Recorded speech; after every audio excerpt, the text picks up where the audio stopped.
In the bottom of the map here on Polar Night, we have, playing in a day-night show match today, it is a sequel of a day-night show match. It is Manderson, aka 28. Facing his opponent in the top, the Zerg player in the purple, it is none other than Tythorr. He was hanging out with us last night. I was going to cast these games last night, but unfortunately we went way too late. It didn't happen. Now I'm casting them here for you today as the final match of the day. And these were played about a week ago, which is not really relevant to us in any way because they didn't patch it or anything, but even so, I'm actually really excited to see what happened here and where these players take us.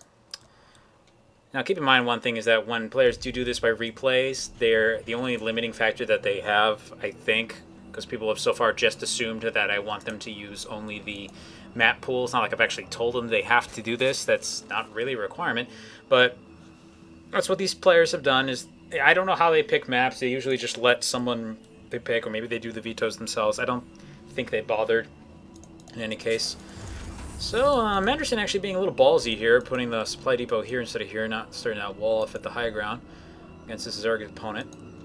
You know, you can have those moments of insanity, but where you just forget that your opponent's Zerg and you don't do that. But in this case, I think maybe he's just that sure that he's not going to get 6-pooled or anything, or just not particularly worried about it. Barracks at the front here. And okay, so he's just walling off in a different way. I take that back. Never mind. Forget everything I was saying. It's not important. Anyway, quick hatch here. Hatch first here from Tythorr. Nothing particularly unusual. Pretty much what you'd expect to see. Tythorr getting a nice look into the main base of Manderson as well. Doesn't see anything particularly unusual. Sees the supply depot, sees the barracks. Doesn't see anything hiding anywhere, which is really what he's checking for. And it looks like we're going to be transitioning into the usual stages of the game from here. Next thing he wants to watch for is if he can see it, the timing of that command center. No attempted block here. So no hatchery or anything, nothing crazy going on. Just have an overlord that's wandering into the base, getting as far in as it can. Fortunately, is vulnerable here as this Marine comes out. Yep, there he goes, even been marked. Just because he doesn't see, yeah, okay, there he goes. He's going to get out of here. Does have to hide in this region here. Can't be too close or he can get gunned down just because of that angle. Marine's actually going to come out and try and make that happen. I think the Overlord should be able to get away. Should have just enough space here. But he's going to take a lot of damage on that thing, and it could get hunted down later. Drone does come into the front and sees the expansion.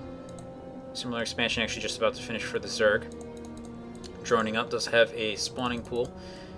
He's grabbing enough gas. I believe he has grabbed a little bit more gas than he actually needs for just speed alone. So I have to see what his plan is from here. Looks like just a little bit more than map control. SV does come up here and he's able to see the same. Manderson and Tythorr, I believe, are silver, by the way. I don't know what they would have been according to the old ladder, but that's where they are on it right now, so unfortunately, make whatever conclusions you want from that. I frankly couldn't myself nowadays. It's just too unclear. Okay. The scout's going to wish he ran a little bit further away, as he will now be boxed into a corner and beaten to death cruelly by his Zergling bullies. Bottom of the map here we can see still no real wall off here, but he's gone up to 3 barracks and is now starting to produce Marines. Marines. As I recall, I do believe Tythorr is kind of a more standard player. I don't remember him doing anything particularly insane. And it looks like Tythorr here is actually going to be going up into Zergling Baneling real quickly. No attempted early expansions or anything yet from this guy. So he may just be going for the aggression. See what he can get done with that.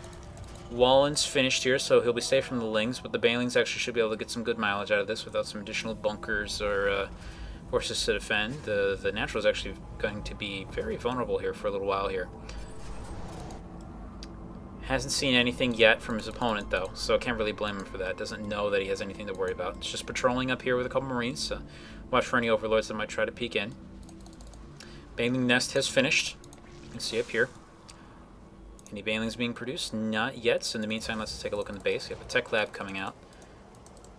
No factory attempt just yet, so just Marine Marauder for now, most likely. May just be good enough for Stim as well. Maybe just be a pure Marine player. Oh, there we go. There's our factory.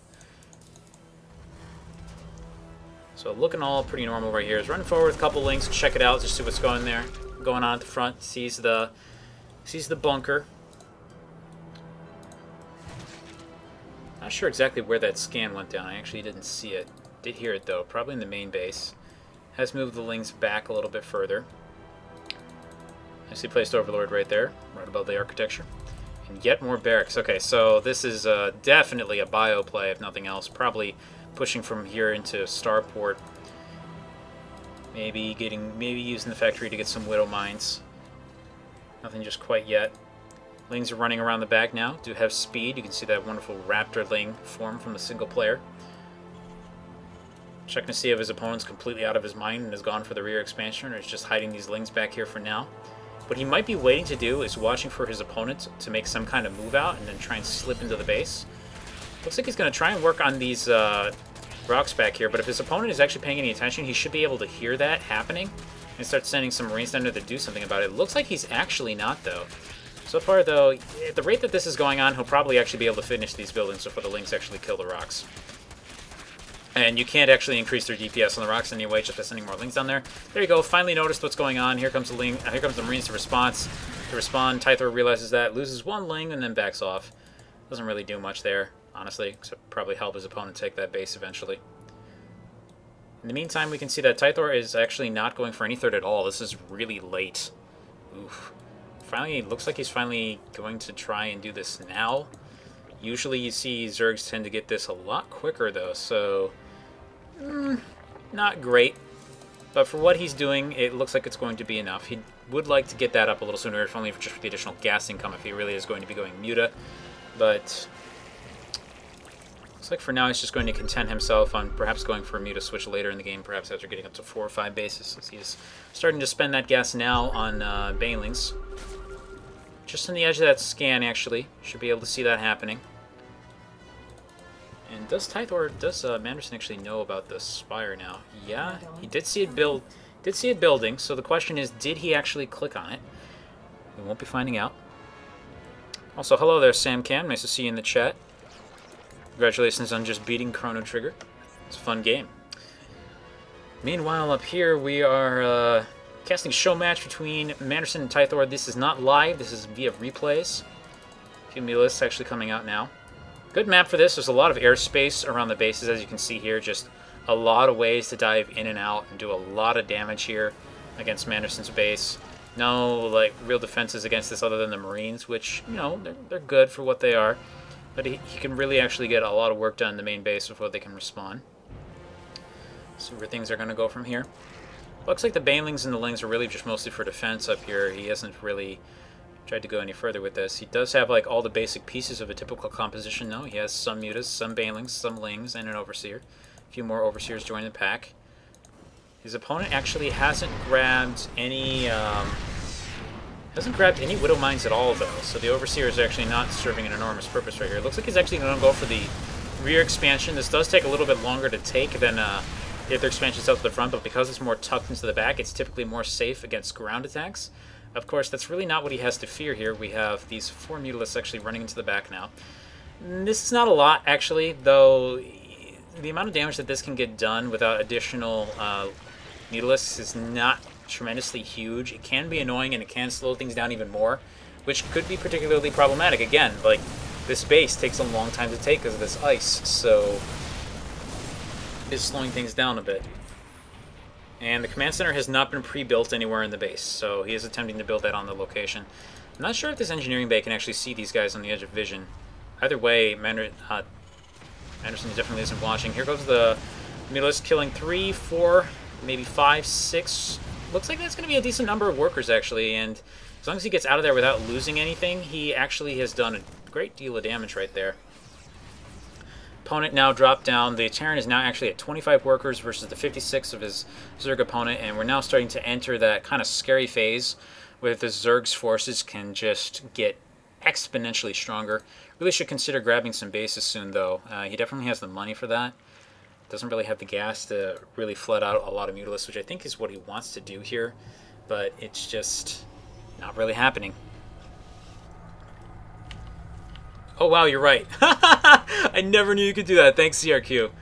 throwing the tip in the chat, V for vision. You can actually just click on one side's units and then hold V, and you know exactly what they see.